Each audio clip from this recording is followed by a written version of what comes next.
A devotee has asked an important question today, brief but very important. What is suffering? And what's the cure for suffering? Please guide. I am highly disturbed. This is an eternal question by all humans.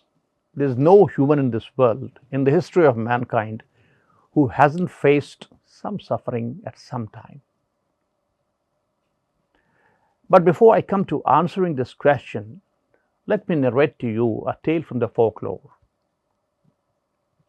Very ancient folklore. There was a king.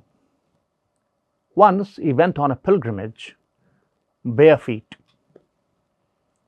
and found that it was a very painful travel because of pebble pricks and thorns hurting his feet. So when he came back, he asked his advisors, mantris, as to why not lay out carpets on all the paths, all the roads. One of the wise ministers told him that this was an impossible task. Why don't we do something to cover our feet so that when we walk, the pebbles don't hurt us, the thorns don't prick us. It is said that the shoes were invented thereafter. Well, true or false, whatever the story, but it carries a great message. Now I'll come to the message. The gentleman asked, what is suffering? It has two answers, or it has two dimensions. One is external, the other is internal. When somebody close to us dies, we say, what a great suffering that visited us. When somebody meets with an accident, we say, what a great suffering. When somebody has a great loss in the business, he says, what a great distress. These refer essentially to the external circumstances and situations. The other dimension is the feeling that we experience, feeling of pain that we experience. Not all bad situations, unfavorable situations, or distressful, potentially distressful situations cause misery in everybody or the same amount of misery in everybody. So there is a difference between the two. The Bhagavad Gita says, Punarjanma dukha alayam ashashvatam. Till you are in this world of rebirth, the world of death, the realm of death, you have to suffer some kind of suffering. Complete release from suffering can come only when you go to the abode of God, the Supreme, where you can live a divine existence, eternal existence full of bliss, unadulterated bliss. But till then, till you take rebirths and live in the world, you have to face some amount of suffering. But remember, like all pleasures come and go, sufferings also come and go. So tomorrow you will have relief in any case, so don't worry much.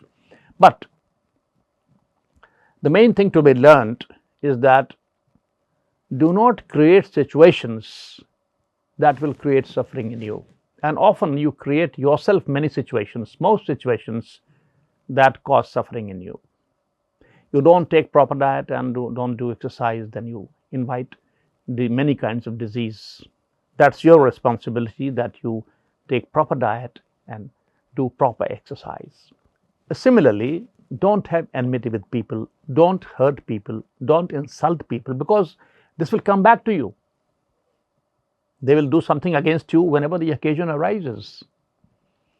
And do not violate the law, because then the entire machinery of law will be after you after some time. Therefore, you can avoid many external situations that can potentially cause suffering in you. But you can't avoid all situations, by the way. When you have made no mistake, yet situations may arise that cause suffering to you. Therefore, the good advice of the minister, you remember,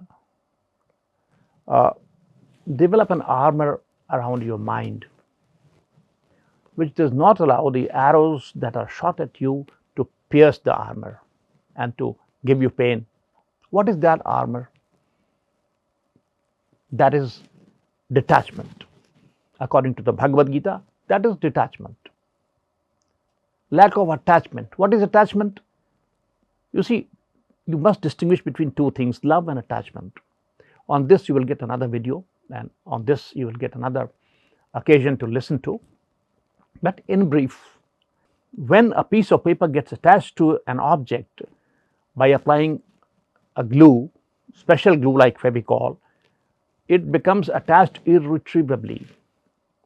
If you pull it out, it will be torn. That is attachment. There can be love without attachment. It's an intricate thing to understand. It will take time.